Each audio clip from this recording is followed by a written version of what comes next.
आनंद आशुलिपि मासिक पत्रिका प्रतिलेखन संख्या 28 और 29। डिक्टेशन गति 100 शब्द प्रति मिनट। डिक्टेशन स्टार्ट होगी 3 सेकंड बाद। स्टार्ट। महोदय, क्योंकि जो सलाह लेने के लिए दूसरों की तरफ देखता है वह आजकल की दुनिया में पिछड़ जाता है। नौजवानों को तो रास्ता दिखाना है। मुझे पूरा विश्वास है कि हमारे नौजवानों में हिम्मत और साहस है।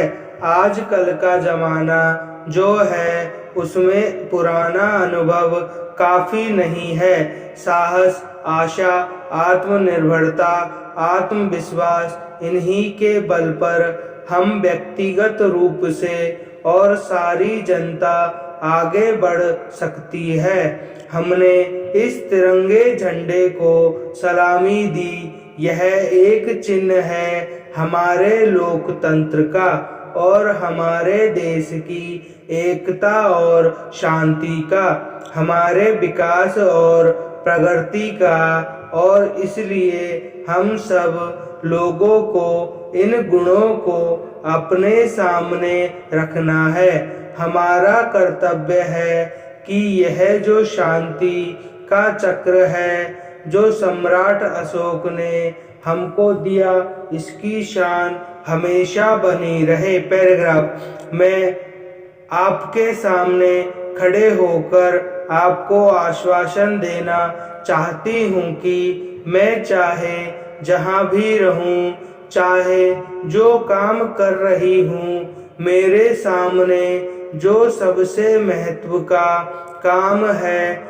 वह एक है और वह जनता का, आप सब भाइयों और बहनों का हित है। और इस कार्य में एक बात मुझे आपके सामने रखनी है। गांधी जी ने हमको एक सुझाव दिया है। उन्होंने कहा कि अगर कभी कोई कदम लेते हुए शंका हो तो जिस सबसे गरीब और कमजोर मनुष्य को जानते हो उसकी ओर ध्यान करो। अगर उस कदम से उस मनुष्य पर अच्छा प्रभाव पड़ता है, कुछ लाभ मिलता है, तब वह एक कदम ठीक कदम है। तब उस रास्ते पर चलोगे तो शंकाएं दूर हो जाएंगी और रास्ता साफ हो जाएगा। इस भावना को लेकर मैं आगे बढ़ना चाहती हूँ। जैसा मैंने कहा, हम आगे बढ़े हैं लेकिन कुछ चीजों में फंस गए।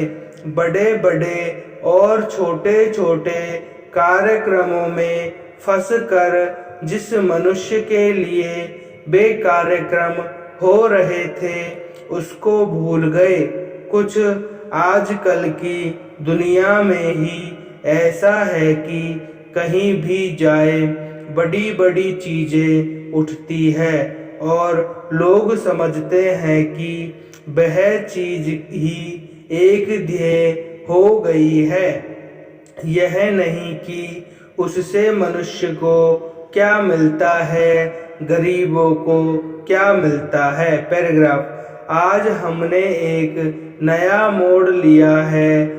मैं मानती हूँ कि आज हमारे देश में एक नया उदय हुआ है। मुझे पूरा विश्वास है कि हमारे नौजवान, चाहे वे किसान हो, चाहे मजदूर हो, चाहे हमारी फौज में हो, चाहे हमारे शहरों में रहने वाले हो या देहात में रहने वाले हो, वे सब इस नए रास्ते पर चलकर एक नई स्फूर्ति अपने देश में लाएंगे, एक नए बलिदान की भावना लाएंगे। यह समय है जब हम सबको एक ही तरफ दृष्टि डालनी है और वह भारत की जनता भारत के गरीब हैं। अगर हम उनको उठा सकते हैं तो हम सबको उठा सकते हैं। अगर हम में शक्ति है और शक्ति के साथ करुणा है। पैराग्राफ। उपसभापति महोदय, आज देश को स्वतंत्र हुए कितने वर्ष हो गए हैं और प्रारंभ से ही गरीबी उन्मूलन भारत की विकास नीति का प्रमुख ध्येय रहा है, जिसमें सबसे अधिक बल ग्रामीण विकास और गांव में रहने वाले गरीबों की आय बढ़ाने पर दिया गया है। महिलाएं हमारी अर्थव्यवस्था की एक आवश्यक उत्पादक शक्ति और संसाधन है। प्रगतिशील समाज की स्थापना के लिए यह आवश्यक है कि महिलाओं का पूर्ण विकास और कल्याण हो। विकास में बिना उनको सम्मिलित किए देश का सर्वांगीण सामाजिक और आर्थिक विकास संभव नहीं हो सकता।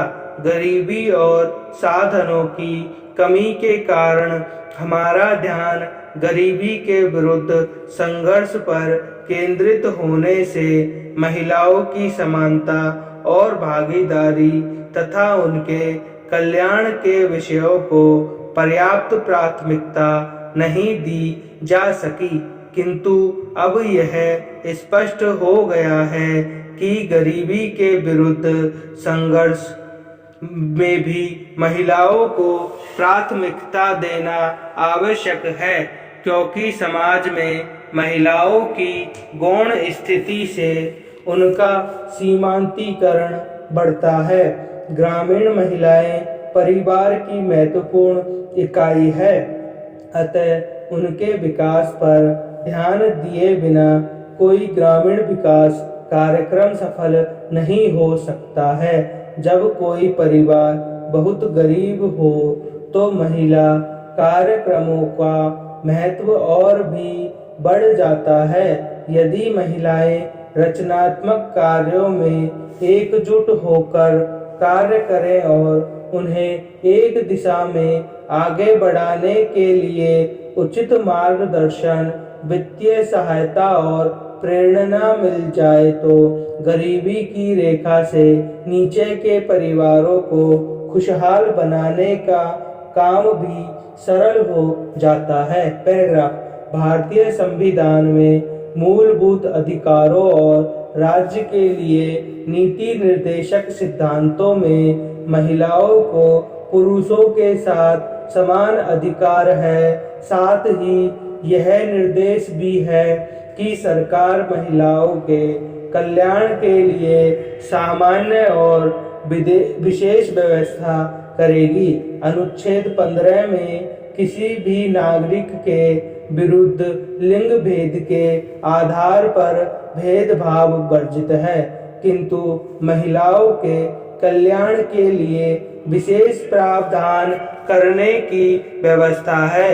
महिला दशक के दौरान महिलाओं की समस्याओं के बारे में विशेष ध्यान केंद्रित होने के पूर्व भी कई क्षेत्रों में महिलाओं के लिए कानून और विशेष कार्यक्रम शुरू करने की पहल की गई थी। विगत वर्षों में भी महिलाओं के कल्याण के लिए स्वास्थ्य, शिक्षा, प्रशिक्षण आदि की विभिन्न योजनाएं और कार्यक्रम समय समय पर प्रारंभ किए गए।